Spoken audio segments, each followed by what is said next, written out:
চলে যাচ্ছে। এদিকগুলো তো মা, এদিকগুলো তো আরিয়ান আসছে, সাথে ইশরাত ফেরি দেখতে আসছে। এই মুহূর্তে যে ফেরি আমাদের নাজিরগঞ্জ বাজারেই একটা ঘাট আছে, যে ঘাটটি এখানে রাজবাড়ি চলে যায়। এই মুহূর্তে ফেরিটি ছেড়ে দিয়েছে। এই মুহূর্তে যাত্রীবাহী যানবাহনবাহী ফেরিটি এই মুহূর্তে ঘাট ত্যাগ করছে। ওই পাশে রাজবাড়িতে গিয়ে এটা ড্রপ করবে।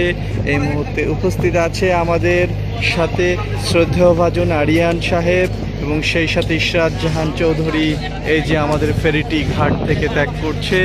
এই মুহূর্তে দেখবেন খুব চমৎকার একটি ওয়েদার নিয়ে এই ফেরিটি চমৎকারভাবে মুভ করছে। খুবই সাবধানতার সাথে ফেরিটি ঘুরিয়ে ফেলছে। একটু পরেই তারা রান করবে, ঠিক আছে।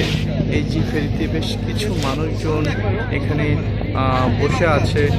তীব্র শীত বলা যাবে না, তবে শীতের মৌসুম না হলেও তীব্র শীতের একটা কাঙ্ক্ষিত ভাব আছে। এই কারণেই আর কি তারা গুছিয়ে আছে বলা যায়।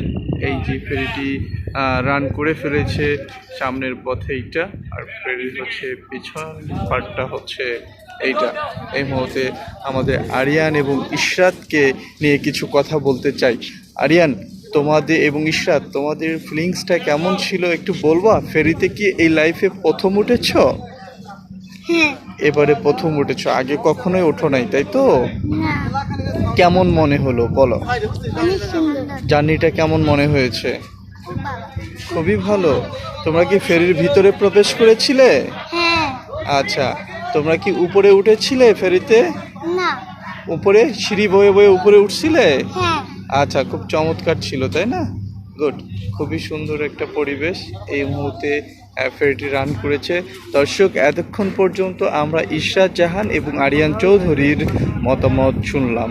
এই মুহূর্তে নদীর প্রতিকূল উপকূল পরিবেশটি খুবই সুন্দর, যার জন্য কোনো চিন্তিত নাই।